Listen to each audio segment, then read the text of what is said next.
Je pense qu'on ne pourra plus aller sur la logique de prix moyen qu'on a construite d'année en année sur une contrainte liée aux événements. Je pense qu'on a beaucoup de choses à faire avec la distribution, avec l'événementiel, avec la restauration.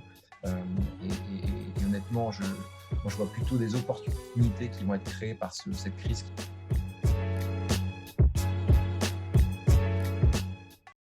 Bonjour Eric, bonjour Antoine, merci beaucoup d'être avec nous aujourd'hui et puis discuter de ce beau secteur qu'on aime bien, même s'il est quand même dans la tourmente et que c'est pas évident.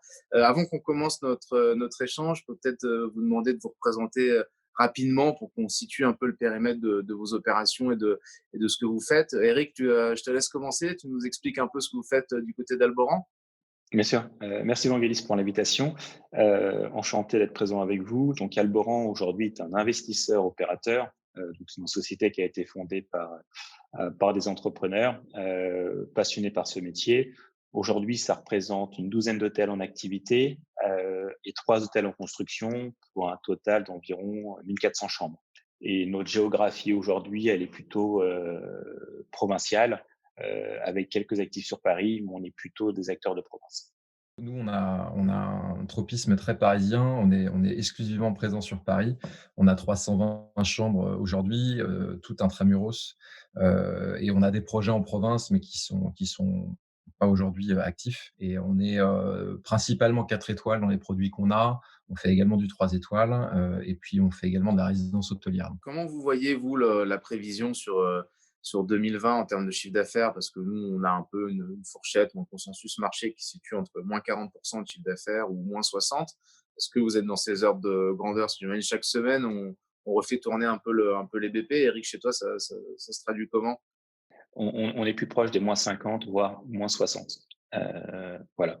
Ce qui nous touche beaucoup, c'est qu'on a une clientèle qui est essentiellement business, donc très corpo. On sait que ces gens-là, pour une grande partie, vont avoir des comportements dans le voyage qui vont changer, soit liés à des politiques d'entreprise, liés à des restrictions sanitaires, liés à des restrictions budgétaires, ou liés à des comportements, par exemple, à l'utilisation du télétravail et de la visio.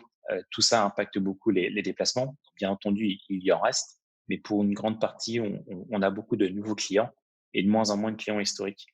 Et le revers de la médaille, c'est que sur les micro-marchés, on risque de s'en sortir plutôt bien. Globalement, nous, la différence qu'on voit, c'est entre le 3 étoiles et le 4 étoiles. Assez naturellement, comme souvent dans les sorties de crise, les 3 étoiles prennent plus vite. Les 4 étoiles, c'est un petit peu plus dur.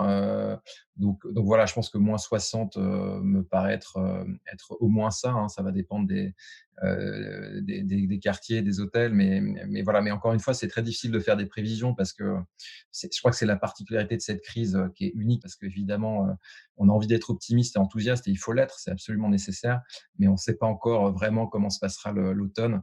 Et on est très, très dépendant de la crise sanitaire, avant de parler même de la crise du secteur du tourisme. Donc voilà, mais je pense que, enfin, on a tous en ligne de mire le mois de septembre, pour plein de raisons. Je pense que symboliquement aussi, c'est la rentrée, hein, donc tout le monde a envie que ça soit pas que la rentrée des classes, mais la rentrée la rentrée du business aussi pour l'hôtellerie. Mais je pense sincèrement, enfin, j'ai grand espoir et je crois, en tout cas, j'espère que ce sera vraiment un moment de bascule parce que la majeure partie des hôtels seront ouverts à ce moment-là. Donc l'offre sera là et je pense que les habitudes de travail ne seront plus les mêmes aussi. Il y a beaucoup d'entreprises qui ont décidé de prolonger le télétravail pour coller à la période de vacances et le comportement des entreprises, des patrons, des collaborateurs des entreprises sera forcément changeant à partir de septembre. Donc je pense qu'on ne peut aller que vers des bonnes surprises à mon avis et donc il faut rester quand même positif. Alors, c'est intéressant ce que tu dis parce que c'est une des grandes questions qu'on se pose. C'est qu'est-ce qui va rester de durable dans le changement des usages après cette crise. On a vu que le 11 septembre a amené la sécurité dans les aéroports. On a vu que la vache folle a amené de la traçabilité alimentaire. Qu'est-ce que le Covid va amener de changement dans le business? Tu évoquais le recours à plus de télétravail, donc peut-être moins de déplacements professionnels. Est-ce que tu as d'autres faisceaux comme ça que tu imagines ou que tu anticipes qui vont être plutôt durable? Alors sur l'aspect sanitaire, Personnellement, je crois pas trop à des bouleversements parce que je considère que nous, hôteliers, mais également les restaurateurs, beaucoup d'entreprises du secteur du tourisme, on est déjà extrêmement contrôlés, à plein de niveaux sur l'hygiène. Par contre, le point effectivement sur lequel je pense qu'on va avoir, des gros changements, c'est sur la clientèle business. Parce que, pour résumer, si on se dit si on essaie d'être très négatif, on va se dire: «Bon, avec le développement du télétravail, de la réunion à distance, pour des raisons sanitaires à court terme, pour des raisons économiques à moyen terme et même écologiques à long terme, toutes les entreprises ont intérêt à moins faire voyager leurs collaborateurs». Et donc on peut se dire que l'activité business peut être réduite, pas périclitée, mais en tout cas réduite, pour toutes ces raisons-là au fur et à mesure des années qui viennent. Ça c'est le point de vue, on va dire, très négatif et pessimiste.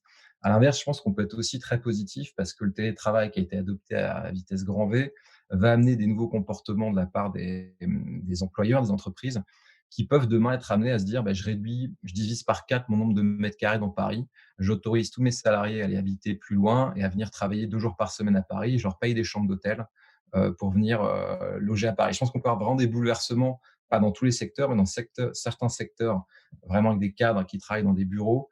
Et peut-être que demain, notre métier, ce sera de négocier des deals à 5 000 ou 10 000 chambres par an avec des entreprises qui préfèrent avoir des bureaux beaucoup plus petits, mais payer des billets de train et des chambres d'hôtel à leurs collaborateurs pour venir à des réunions ou des meetings. Eric, toi, de ton côté, qu'est-ce que tu en penses alors sur ces changements d'usage? Tu as des convictions, des idées, des faisceaux faibles?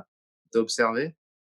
Alors des convictions, oui, je pense qu'on va revenir sur un business, en tout cas, qui sera plus durable et là, je reprends ton mot. Je pense que le côté, en tout cas, proximité va jouer à fond. Je pense qu'on ne pourra plus aller sur la logique de prix moyen qu'on a construite d'année en année, sur une contrainte liée aux événements. Mais je pense qu'on va devoir commencer à construire de la contribution par des services annexes auprès des consommateurs.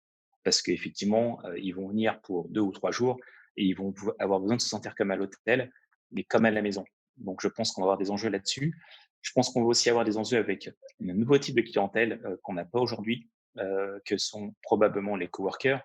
Heu, il y a de plus en plus besoin de pouvoir, même quand tu es en télétravail, de pouvoir t'isoler, pouvoir faire des visios ou d'être dans des zones qui sont totalement, libres, que tu peux pas avoir à la maison quand tu es soit en couple ou soit avec des enfants.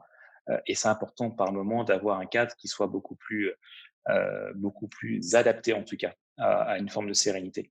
Et le dernier sujet qui pour moi risque de nous impacter pas mal est le sujet de la partie événements. Je pense que les événements vont aussi se remettre en cause. Je pense qu'on va probablement avoir des événements de taille différente, beaucoup plus régionalisés, pour éviter les gros attroupements, les grandes messes que l'on connaît et que ça va du coup, je pense, amplifier le phénomène de décentralisation sur la France. Comment ça se passe, aujourd'hui? C'est quoi un peu le message que vous passez, en interne? Le problème qu'on a en fait avec cette crise-là, c'est que si on la regarde d'un point de vue mondial, on a la même malchance entre guillemets que les autres pays. Le coronavirus, il a en l'occurrence pas de frontières, et donc tout le monde est touché. Les hôteliers allemands, espagnols, européens de manière générale sont touchés également. Le problème qu'on a nous, c'est que malheureusement, ça vient après plusieurs crises. Globalement, on a eu allez 4-5 ans de crise, hein, si on compte les attentats de 2015-2016. La levée de l'état d'urgence terrorisme, c'est novembre 2017, hein, c'est il y a 2 ans et demi, hein. Donc c'est quand même très récent, derrière les gilets jaunes, les grèves, et cetera. Donc je crois que vis-à-vis des équipes, que ce soit les équipes de management des hôtels ou les équipes des hôtels elles-mêmes, je pense qu'on a un challenge à relever qui est plus important que nos voisins. On a évidemment la crise du coronavirus à gérer, mais je pense qu'on a aussi potentiellement une fatigue de toutes ces séries de mauvaises nouvelles qu'on a eues malheureusement. Je pense qu'on arrive à un cycle là et j'espère qu'on va avoir que des bonnes nouvelles dans les années qui viennent. Mais je pense qu'il faut le prendre en compte parce qu'il ne s'agit pas juste de sortir du coronavirus comme les autres. Il faut arriver à passer une période voilà, de malchance sur la France et le tourisme français. On a eu beaucoup d'événements assez négatifs qui se sont cumulés et il faut maintenant arriver dans une dynamique positive. Et ça, c'est un vrai challenge d'arriver à motiver tout le monde et faire comprendre à tout le monde qu'on a voilà, des beaux jours devant nous parce qu'ils vont arriver, il n'y a pas de doute là-dessus. Mais c'est vrai qu'on a ce cumul-là au niveau français que les autres n'ont pas et il faut qu'on le prenne en compte dans le management de tout le monde. Ce qui nous a surtout surpris, c'est de voir à quel point les modèles étaient fragiles. Le modèle économique mondial était fragile et comment 2 mois d'arrêt d'activité mettaient à mal tout un pan de l'économie mondiale. Donc une des premières réflexions qu'on a eues déjà, c'est d'un point de vue du modèle économique, c'est toujours de s'assurer d'avoir un modèle qui soit le plus résilient possible. Et donc, c'est trouver le bon niveau entre ta capacité à pouvoir financer tes acquisitions et tes dettes, tout en ayant des retours sur investissement qui restent raisonnables. Aujourd'hui, quand tu es au taquet sur tous les sujets, il te suffit d'une aile de papillon pour remettre en cause tout ton château. Donc, ça, c'est un des premiers constats, et c'est de se dire, plus jamais on ne peut se retrouver dans des modèles qui sont trop optimisés. Sinon, vous avez vraiment pas de caisse de caisse de résonance pour pouvoir rebondir. Les 2 autres mots qu'on s'est dit avec les équipes, c'est lucidité et optimiste. Lucidité, c'est quoi? C'est de se dire que globalement, cette crise, on a appris à en survivre à d'autres. Donc, c'est comment tu adaptes aujourd'hui ta séduction, comment tu adaptes ta structure de staff, comment tu t'adaptes pour petit à petit être capable de faire face à 15, 20, 35, 50 de Théo. Quand avant, tu étais habitué à aller chercher à l'année 75-80. Donc ça, cette notion d'adaptabilité, elle fait partie en tout cas de l'ADN de l'entrepreneur, et ça, les équipes l'ont intégré. Euh, Ensuite, c'est survivre, et ça a été tout le sujet avec les équipes, c'est d'avoir un discours aussi de lucidité vis-à-vis d'eux. C'est de dire que pendant cette période, tout notre enjeu, ça a été de sauvegarder l'emploi en sauvegardant l'activité. Et le dernier point, c'est sur l'optimisme. C'est que globalement, on est toujours ressorti plus fort de toutes les crises qu'on a connues. Et on part du principe, en s'inspirant de ce qu'a pu être la guerre du Golfe, la crise des subprimes et les autres qui sont intervenus, on est toujours revenu plus fort en termes de business et toujours revenu plus fort en termes de contribution. Donc, il y a une forme de résilience chez le français, et j'ai envie de dire de façon générale chez l'humain, qui fait que très rapidement, tu reviens très vite à ton naturel, qui est d'essayer de vivre et de te sentir libre.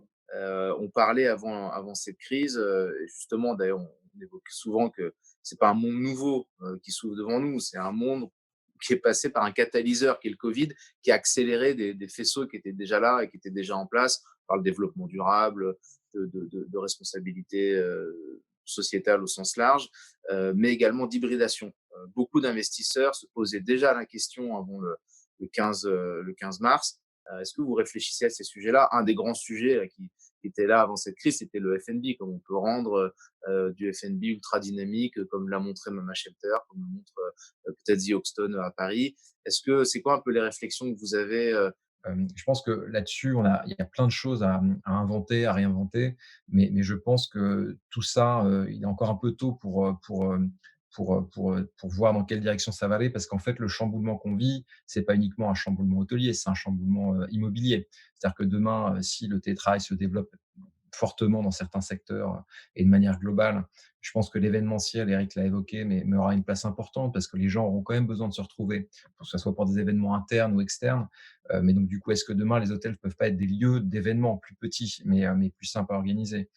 Est-ce que demain, le fait que tout le monde se soit mis à la consommation e-commerce, pour ceux qui n'y étaient pas encore, et que toutes les entreprises se soient mis à vitesse grand V à développer leur portail e-commerce pendant la crise, va pas bouleverser aussi le secteur de l'immobilier commercial, avec des entreprises qui vont peut-être se dire: «Est-ce que les 3 boutiques que j'avais prévu d'ouvrir en 2021, est-ce que je les ouvre, ou est-ce que j'essaie de trouver des partenariats, peut-être créer des corners dans les hôtels pour aller vendre mes produits autrement à ma clientèle étrangère qui, quand elle est pas là dans mes boutiques, elle est pas là non plus dans les hôtels, donc à la limite, est-ce qu'on peut pas créer des convergences?» Donc je pense que de toute façon, l'immobilier au global va être bouleversé, et il y aura effectivement un rôle de l'hôtel au sein de la ville qui peut être repensé. Je pense qu'on a beaucoup de choses à faire avec la distribution, avec l'événementiel, avec la restauration. Et honnêtement, moi, je vois plutôt des opportunités qui vont être créées par cette crise, qui va amener forcément des idées par la contrainte qu'elle a créée, plutôt que des difficultés. Je pense qu'il y a vraiment des choses inventives à pousser maintenant. Je pense qu'être un hôtel uniquement à vocation transactionnelle et livrer une chambre, ça donne plus l'envie. Et je pense que ce qu'on a retrouvé dans certains hôtels de type lifestyle, ou des hôtels très historiques avec une âme, va devenir une nécessité. Je pense que si on va être capable de pouvoir attirer le chaland, que ce soit pour boire un verre, pour un rendez-vous, il faut qu'ils viennent, en tout cas pour des raisons qui vont au-delà même du fait que tu proposes une prise, du wifi et une assise de qualité. Pour le reste, je pense que notre job, en tout cas, le mien, il est avant tout de fournir les chambres avec un service hôtelier le plus exigeant possible. Ça, on doit être irréprochable là-dessus. Par contre, il faut que je sois capable, dans mes services généraux, d'être en mesure, si demain je suis un hôtel bureau ou si je suis un hôtel avec restaurant ou avec bar, d'être aussi exigeant. Alors, je sais que la situation est évidemment difficile.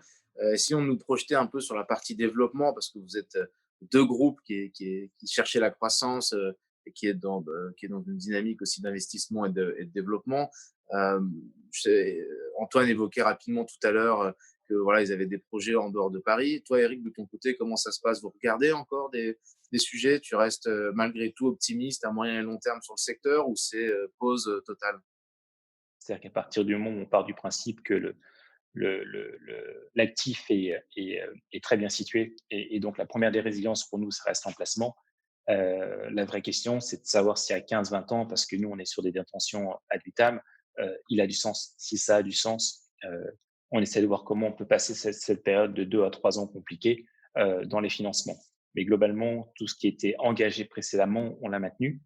Ensuite, est-ce qu'on regarde des actifs dans le futur? On reste opportuniste, c'est-à-dire qu'on n'est pas dans un développement, je dirais, programmé, mais si on trouve l'actif qui fait du sens, toujours dans une logique patrimoniale, à un tarif qui a du sens, on va le regarder. Oui.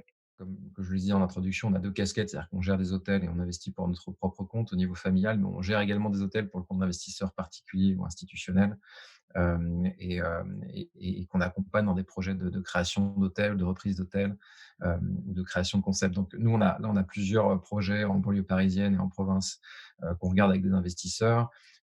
Et clairement, enfin, je rejoins Eric, je pense que le sujet il est de faire attention à garder une vision long terme dans des projets d'investissement patrimoniaux quand c'est le cas, et voilà, de garder la vision positive qu'on a du projet sur le long terme, ne pas regarder uniquement les projets de développement à court terme. Cela étant, ce qui est certain, c'est que nous, il y a des projets qu'on regarde avec un œil différent, pour la simple et bonne raison que on pense quand même que les 3 années qui viennent, sans être trop pessimiste, elles vont avoir bien évidemment des conséquences économiques et financières. Et en fonction des localisations sur le territoire français, je pense que toutes les villes vont pas vivre la crise de la même manière. Je pense que c'est le sujet sur lequel il faut regarder parce que en vérité, cette crise, elle est très injuste, hein. On l'a vu, il y a des gens, dans le confinement qui ont eu des conditions de confinement bien meilleures que d'autres. Il y a des secteurs d'activité qui ont eu des conditions de reprise économique bien meilleures que d'autres. Il y a des régions qui ont, qui ont vécu des crises de manière bien moins dure que les autres.